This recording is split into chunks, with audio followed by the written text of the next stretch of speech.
Hey everyone, walking through the airport. I'm actually on my way back to the East Coast from attending an amazing conference, but I wanted to kind of close out my story that I had started a few days ago in support of Sexual Assault Awareness Month. And in the first video, I talked about my 12-year-old self and what I had encountered within a few seconds that affected my life, and didn't realize how it affects it even today.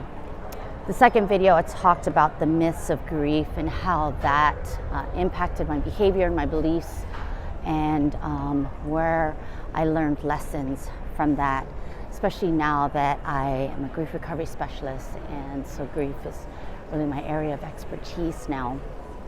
But today I want to wrap it up and talk to you about some of the self-discoveries that I have found along the way of journeying back into that 12-year-old self. One of them is I held on to the article, and I had forgotten about that memory until I started to really do some deep reflection on this event. I held on to the article that was put out maybe the day after or 2 days after this man was caught, and I still remember the headline. The headline was, "Man Nabbed for Lewd Behavior." And that shocked me when I remembered that memory, because I haven't thought about that in so long. And so I started to think about why. Why did I save that article? At 12 years old, I don't really think I understood quite why I did that. But today, in reflecting on it, I know why I did it. I did it because I wanted to find out why. Why did he do that to me? Why did he violate me in such a way that made me so scared and lose so much trust in men and boys? And then I also remember reading that article over and over again. And I really believe that I was looking for answers. Not sure what answers I was looking for, but I was looking for some answers because I was so confused about what happened to me.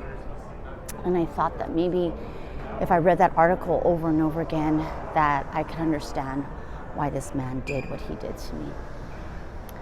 The second thing that really shocked me was the memory of when he died. So this man died, gosh, I want to say it's already been about maybe a little bit under 10 years, maybe more, I don't know. But I just remember seeing his obituary in the newspaper. He looked exactly the same as that day back when I was 12 years old. And his name was clear as day. I remember him. I immediately bought the newspaper and I cut out his obituary and I saved it for years. I mean, I eventually threw it away. And as I reflect back on why I did that now, keep in mind I was an adult already by then. But I never really sat deeply and thought about why I did it. It was almost like it was an instinct. But one of the things that I've learned through my self-discovery of this whole situation, and in, just really like diving into sexual assault and what victims, suffer from, the effects afterwards, all the trauma that they deal with year over year over year. And one of the things is the emotional attachment to that pain.